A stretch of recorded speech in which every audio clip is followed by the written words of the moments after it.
Okay, welcome everyone.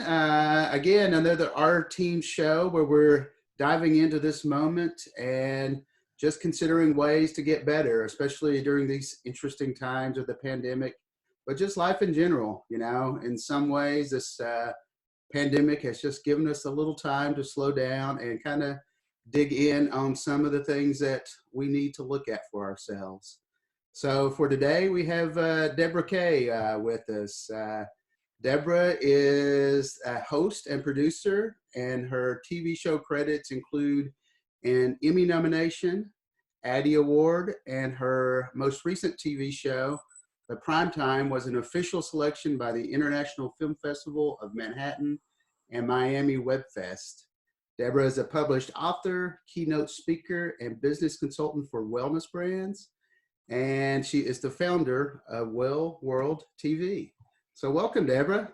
That sounds like a lot to live up to, Joel. No doubt, no doubt. Well, I'm glad it's not me. There's a lot of pressure. Who wrote that? Yeah, how are you doing these days? I'm good. I'm just like everybody else, just moving through these new moments and trying to use this time well to navigate and figure out what the future looks like, because I think that's all we can do. So I really don't let myself get too mired into the trauma and the drama. I try to stay in the moment and think about, what's the future going to look like and what do I need to do now to be successful in that space. Yeah, totally. Well, it's I know the direction that we want to take the show today is radical well-being. And it sounds like some of the things that you just mentioned there, right? How to kind of be healthy and happy in these kind of stressful moments that we're in right now. And and kind of just thinking about that as I was preparing for this interview, I was just wondering about your path to getting to that radical well-being. And maybe as you're kind of describing that will help people to figure out how they themselves can get on a path of radical well-being. Yeah. Well, there are definitely some pivotal moments in my life that really clarified the path that I'm on and really helped me to define what I consider to be well-being for myself. But first and foremost, I just want to acknowledge that for most people, it can be challenging to really find a definition for well-being. So if you go online and you Google health and wellness, how to age well, how to prevent sickness, there's going to be millions of pieces of content that come up. Diet programs, how many different diet programs can we adhere to? And they're all different, so for example, you've got some diet programs that will restrict your caloric intake to 600 calories a day. And then you have another diet program that says, eat as much bacon, beef, and fat and pork as you want. Just don't eat a sweet potato, so it's like, it's confusing. Like there's already a certain level of chaos in trying to really understand what it truly means to be well. And if you're not careful, that can start to add stress to your life because you're thinking, okay, I need to exercise this way. I need to have fitness this way. I need to eat this way. And so that in itself can become chaotic on its own. So one of the most important messages that I would want to communicate is that, if there's 7 billion people on the planet, there's 7 billion definitions of well-being, because it's really about who you are, where you're at, what makes you happiest. If you want to have a beer every night, have a beer every night, so there's not really any concrete definition. But what I want to cover today is some themes that I have found that really can help somebody have the optimal chance of being radically well. Awesome. Yeah, cool. So, I'm into that. Again, I'm very interested in your story too. I'm always interested in everyone's story. Like, how long have you been on this path? But moving on from that is like, what is your definition of well-being, just for you? Well, yeah, for myself, and again, for me, even it changes every single day, so in this moment, I'm being much kinder to myself because I'm not able to go to the gym. When I get anxious, I'm definitely eating too much. And so, my back's starting to get a little sore because I try to go out and walk, but I'm feeling, and I'm like, geez, am I getting old or what? So, it changes every single day, but I have for myself identified 3 phases that people can think about and process and experience so that they can feel radically well. And the first one is what I call relinquishing the past. And so if we assess ourselves today and where we're at in this moment, I think we would all acknowledge that there have been moments from our past that are still taking up space for us in our present. So I can give some personal examples of that. So I can remember being 16 years old and just entering that age where I was noticing boys and wanted to date. And, I got my first boyfriend. So I had a boyfriend at 16 years old.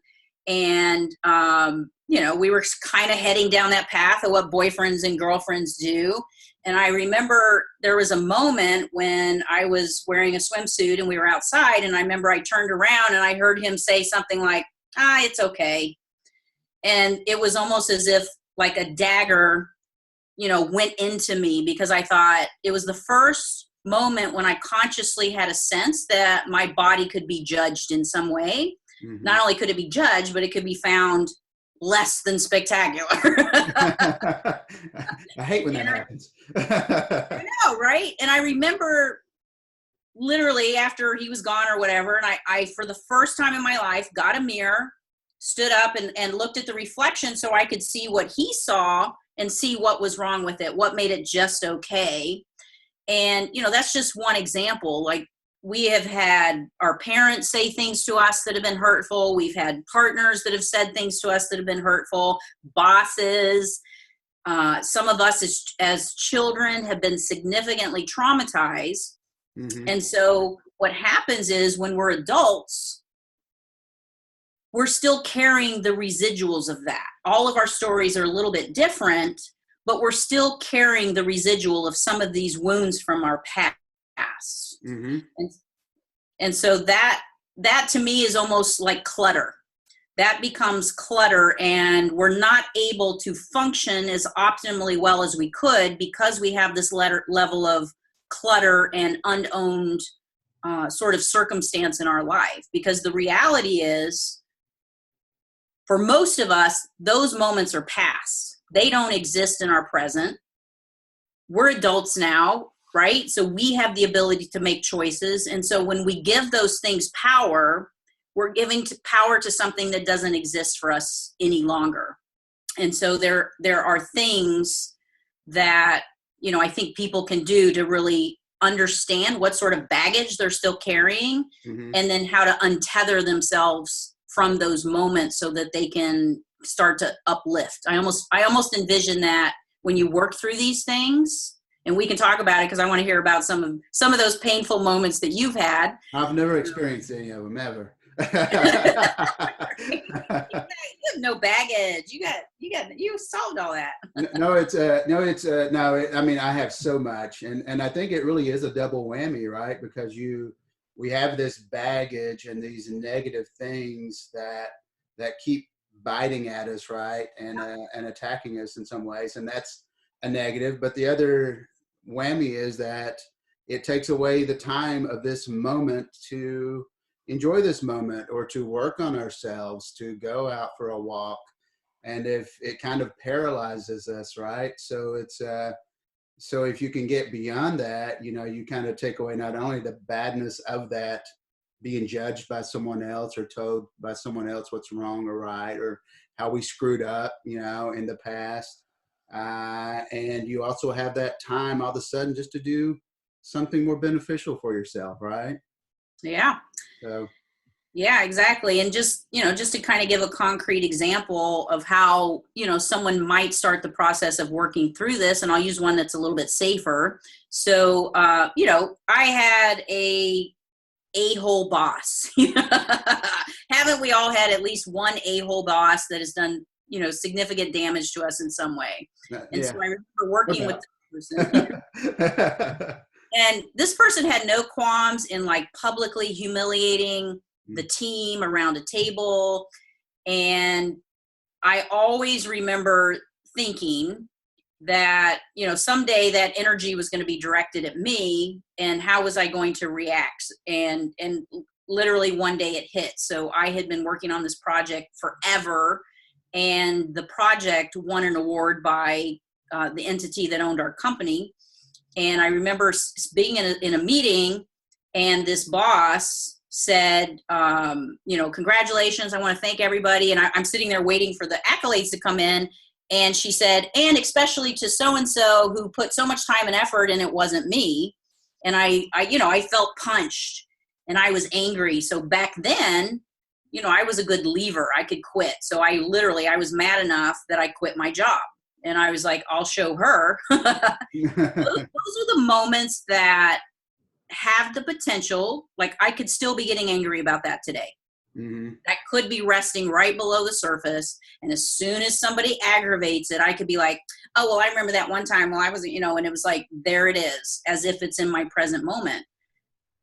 But those are the type of things that if you become conscious of them, that they're still on some level irritating you, those are the ones that you can start to work through, relinquish, and let go, because I don't want that person to have any power over my current moment. And if I'm allowing her to keep coming into my moments, mm-hmm. she's still in my life, she still has power, and she's still able to activate me. And that's more of a neutral one.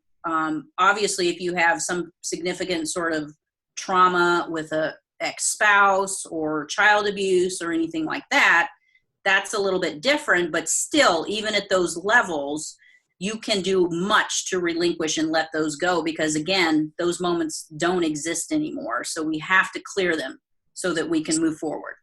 Okay, it's not reality anymore, right? Just as the future is not reality, right? The only thing we have is right here, right? So what are some of the techniques to help get yourself beyond those little nagging things of the past that bite us? You have any little things that you do? Well, I can pretty much guarantee everybody listening to this will know what stories they tell from their past that still activate them. So I can tell the story of like a family member who, I wouldn't see this person, but maybe once a year or something. And then we would start talking about our childhood, and right there, anger, anger at this person, anger at that person, anger at this person, anger at that person. And it was like right there. And so all of us have those stories. So literally, Joel, think about it. Who can you think about from your past, and all of a sudden you feel your body temperature going up, you feel some anger and unresolved communication that happened? Mm-hmm. That's one of those bits. So that is taking up space in you still. I felt it. You're good. You want to share with us? Share a little bit? No, actually, I mean, the things that I felt initially were, some of the things that I did, in the past, some of the things where I didn't react well in a situation. And that's some of the things that I regret, so it's, there's definitely situations to where other people have did things to me, that were hurtful, but also there's the things that I did that, wasn't perfectly did at that moment. So it's, but it's, that's the same thing, right? Whether we do it to ourselves or someone else does it to us, it's a similar type thing, right? Yeah. And I'm I'm a process oriented type person. So it literally, I could sit here right now and write down, okay, 16-year-old, so-and-so said this about my body. Mm-hmm. I remember that moment. Mom and dad said this, certain situational abuse situations that, like I could literally make a list of those moments in my life that had had a traumatic impact on me. And then, obviously, if you have a lot of trauma in your life, you don't want to write them all down, go through them all at once, but, but just kind of think about it and say, okay, how do I feel about the fact that, my parents said this about me and my nickname was Mouth and, this, that, and the other. Like, does that activate me? It doesn't, it really doesn't. So move on to something else. So you will be able to self-identify those moments and those people in those situations that are still creating clutter in you. And that's the clutter that you can own and remove yourself. So your 16-year-old self with your boyfriend, with the thing he said, how did you declutter that? What would be, so we all have those. So Yes. you can write that down, right, and just identify it. Then what's the step for moving beyond that, right, to where it doesn't take up that space in your being now? Yeah. So I would say based on that one, and that was probably just a first poke for a lifetime challenge that I had with body image and self-esteem and body image. And that's just one of the probably initial sort of pokes that happened. I did struggle with an eating disorder for a while. So for me, I know that I had a lifetime of self-image and eating challenges that have plagued me for a long time. So just unwrapping that one wouldn't necessarily fix a lifetime of things that had been set up around body image and self-esteem. But I can say that I can think about that moment and say, well, he was an insignificant 19-year-old jerk. It didn't really matter. And honestly, his opinion does not matter in my life in any way, shape, or form in this moment. Mm-hmm. That doesn't necessarily fix a lifetime of, other situations and other people that helped contributed to something that was more significant. But, a lot of that just comes with time and age and self-confidence. Yeah. It was devastating as a 16-year-old. As somebody who's now 52, I can actually have empathy for that 16-year-old girl and envision myself holding her and saying, you're a miracle, you're beautiful, you're amazing, and he is not important. He doesn't matter. But you can also have empathy for him, right? It's like he was just a 19-year-old Yeah.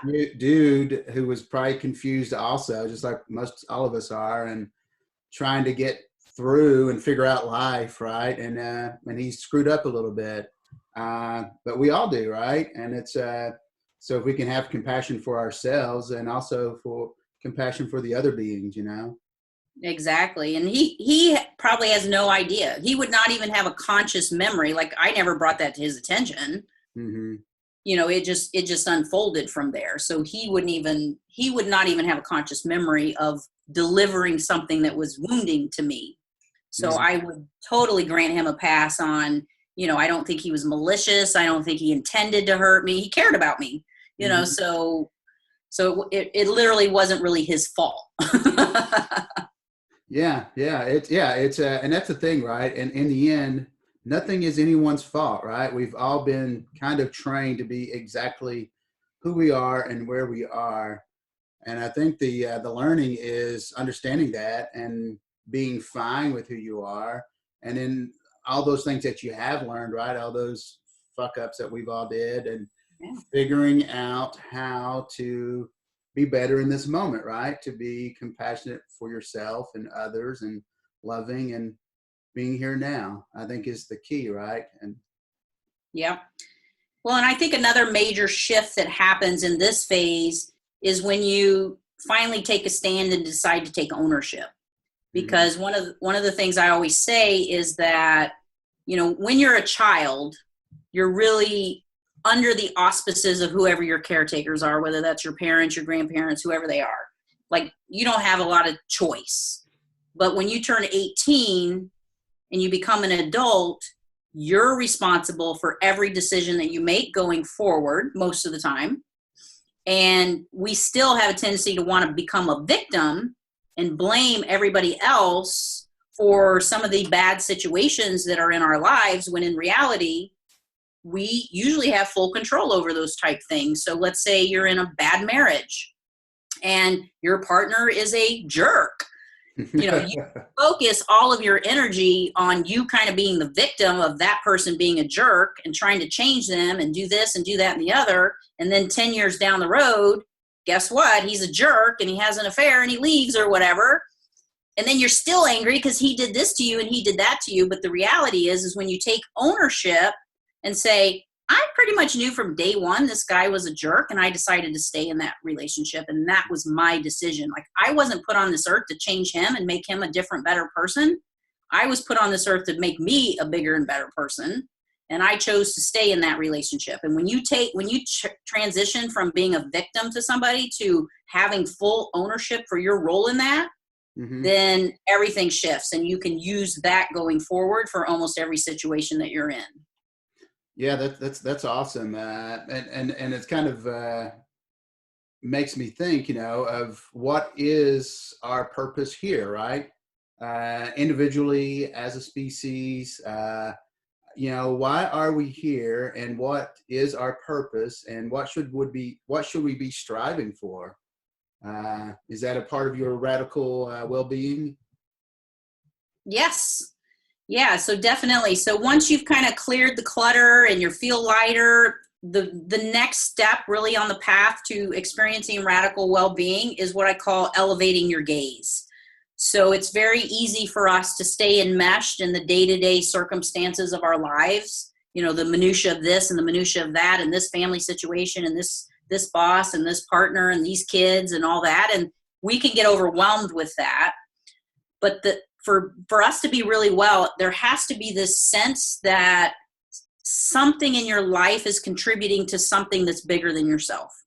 So that sense of purpose will look very, very different for everybody else. And I one of the stories I like to tell about how I became so clear on what my purpose in the world was there's always nuggets or lightning bolt moments in our lives that really help us see what our sense of purpose is.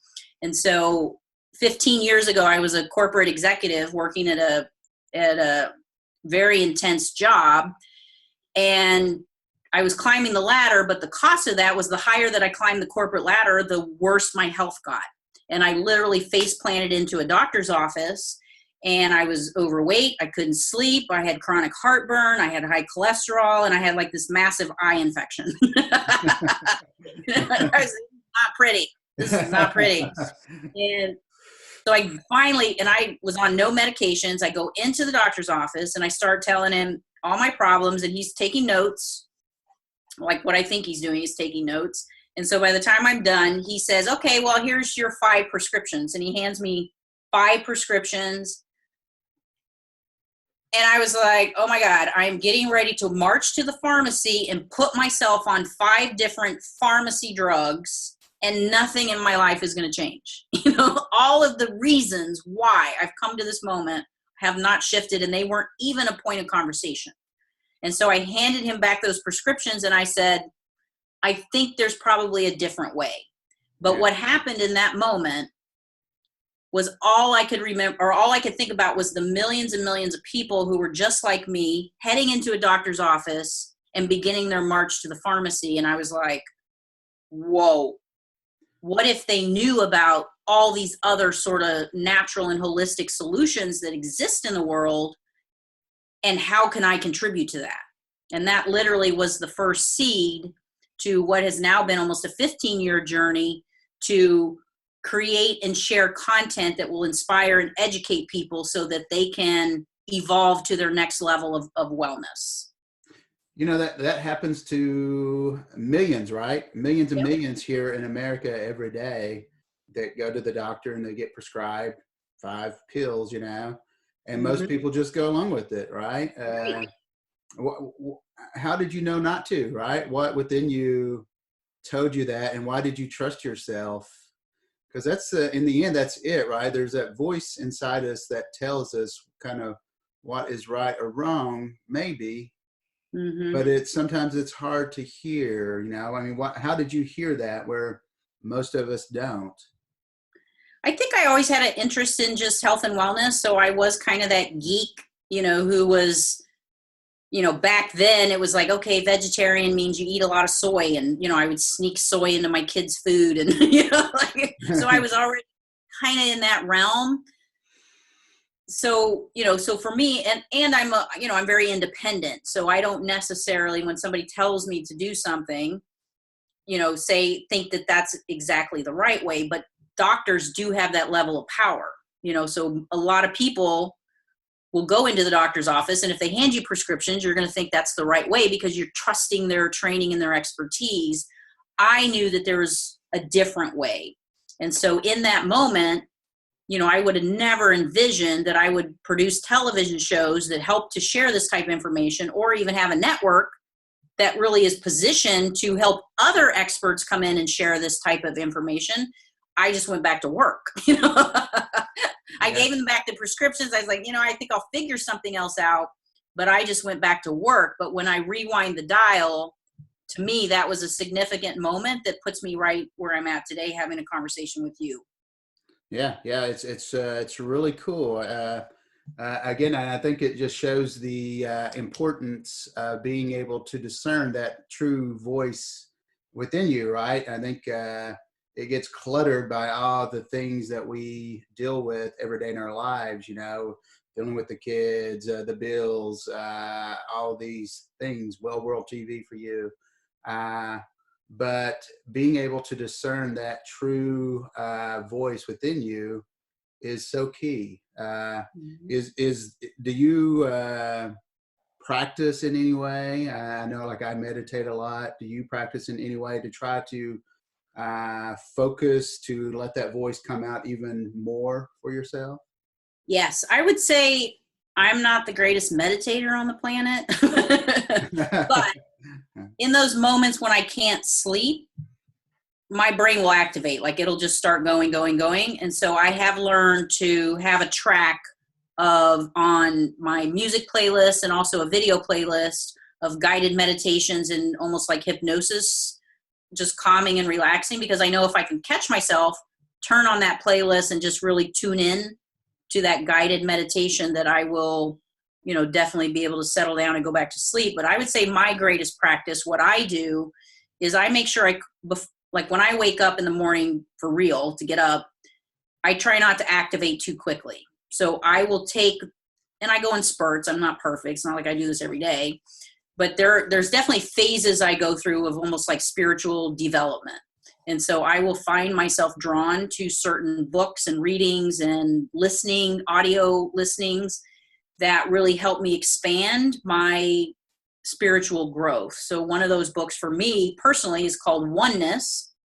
And I probably read it 10 times. And every time I read it, it's like the text has changed to be speaking to me in that moment, and it's all about highly evolved kind of a spiritual process, that we are all one, that all of our choices of our own making, taking responsibility, understanding that every experience that's brought to you has been brought to you for a reason, and to just stay calm even when things are chaotic, because there are insights and findings that you will have in these moments. And so I will totally immerse myself into these type writings and texts that help me, push down that day-to-day stuff and keep my gaze elevated and understand that I have a higher purpose here. There is a bigger reason why I'm here on this planet.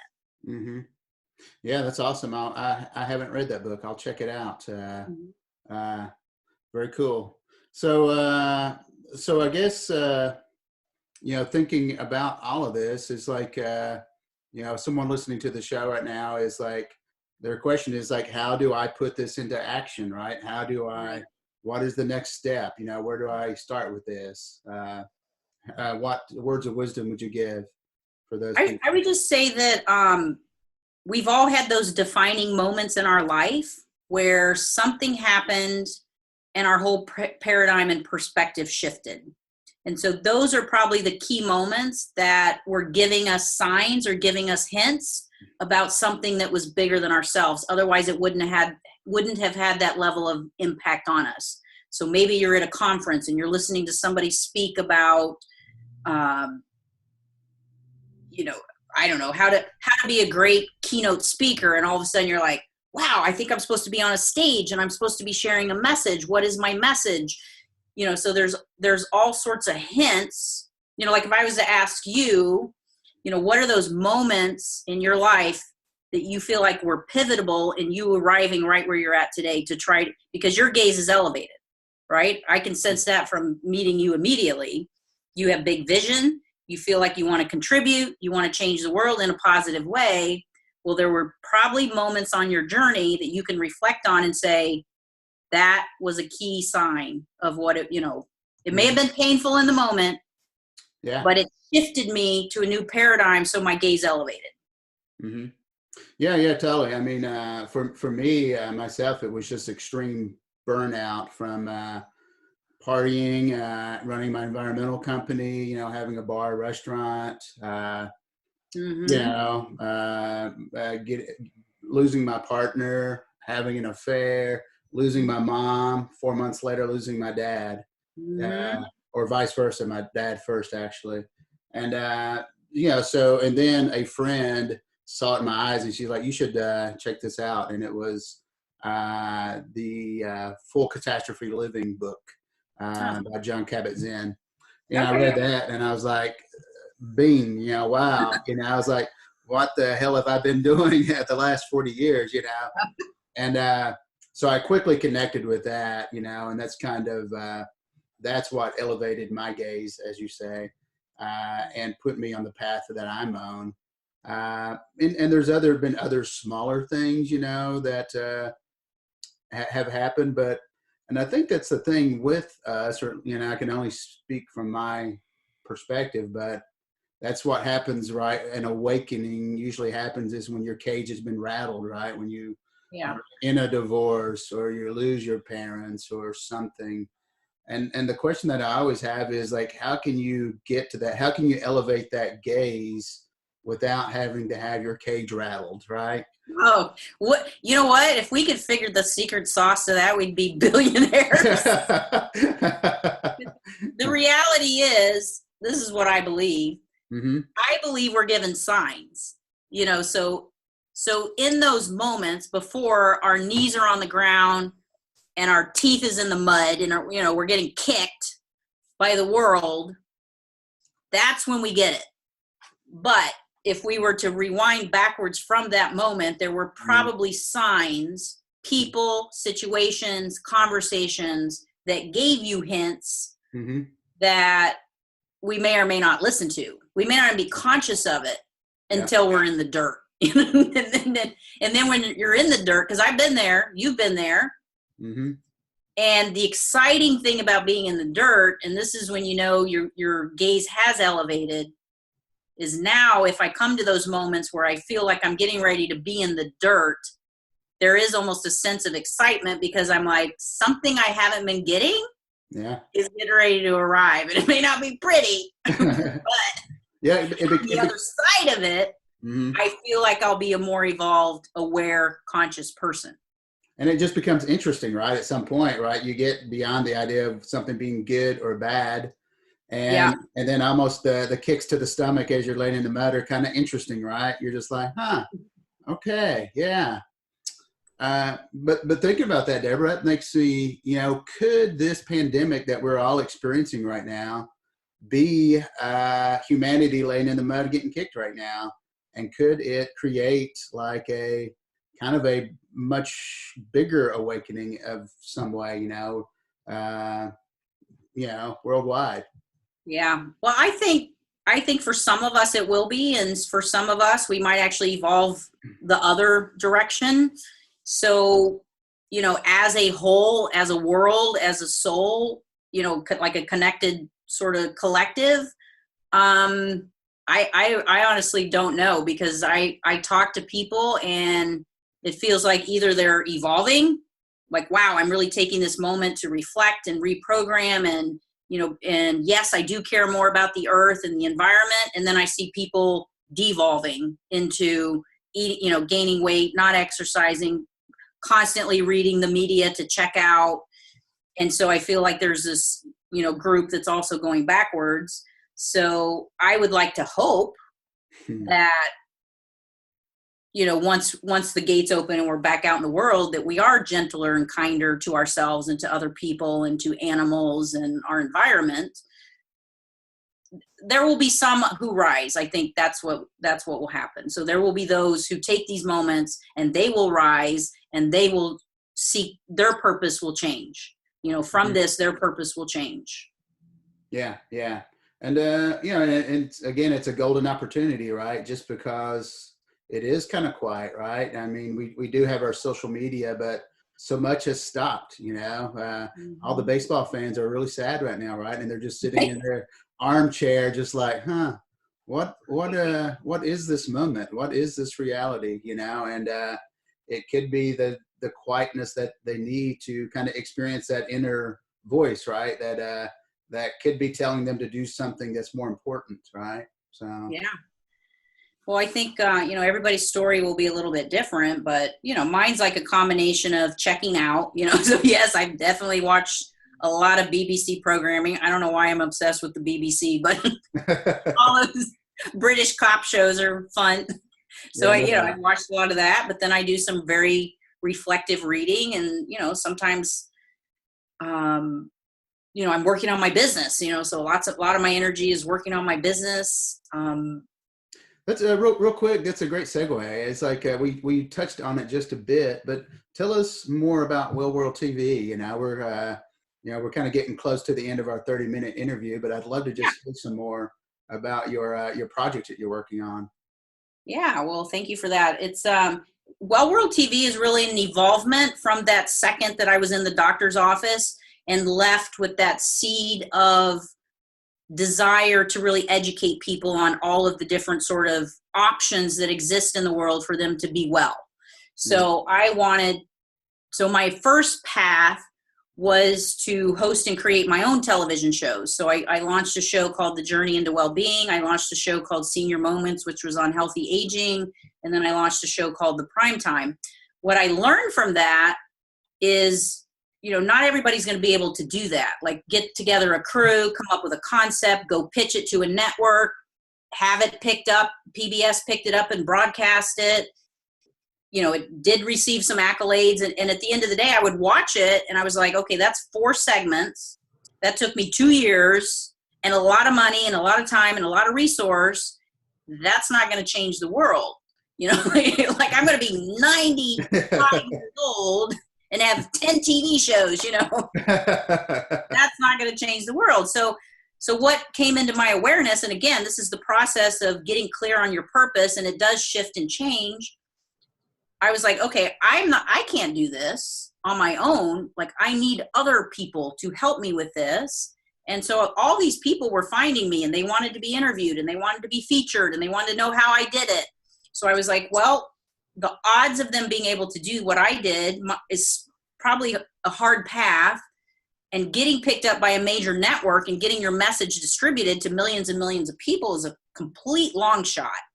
So what if I identified the barriers? What would keep somebody like you, for example, who's got passion, message, purpose, like what would keep you from moving forward and moving to that next level? And I said, well, what if I created my own network that had little to no barriers and provided a stage and a platform and the resources to help you up level to your next level? That's what I wanted to create. And so I've been working on that literally for only about 1.5 years. My website, which is wellworld.tv, came to life about 8 months ago. And I have been in the process of working with hosts and onboarding them, helping them create content in a modern world, because this is content right here. And so we have created some ways in which to help hosts create content, get it distributed, get their message right, on point, and try to get as much content out in the world as possible, because as a collective, we are going to have much more impact on the world and changing the world than I could ever do on my own, or you could ever do on your own. Totally. And I've actually been on wellworld.tv and watched a number of meditations and other interviews, and yeah, really have enjoyed it. So, and again, that's our potential these days, right? 20 years ago, this wouldn't have been possible, right? Right. If Jesus had the internet, man, and the world would be very different right now, right? It's like the potential is just amazing. So it's very exciting to imagine in this moment where we'll be 10 years from now or 20 years from now. So. Yes. And I would say, my message to anybody watching this that's feeling within themselves that desire to up level and share a message in a bigger way, that, I want to hear from you. Like, I want to know your story. I want to know who you are. I want to know where you're at in the process, because, we could be a resource that can help you get there. And that's really why I built the platform. Awesome. So what's the best way to get in touch with you? Is there on the worldworld.tv, is there contact information Yep, on you can go there? to wellworld.tv. You can find us on social media. So every platform is at Wellworld TV. Instagram, Facebook, and YouTube are my primary. I just activated my YouTube channel, so I'm downloading tons of content right now, but it's relatively new for us, but we're heading in that direction. YouTube is the future, by the way. People are searching as frequently on YouTube for content as they are in Google.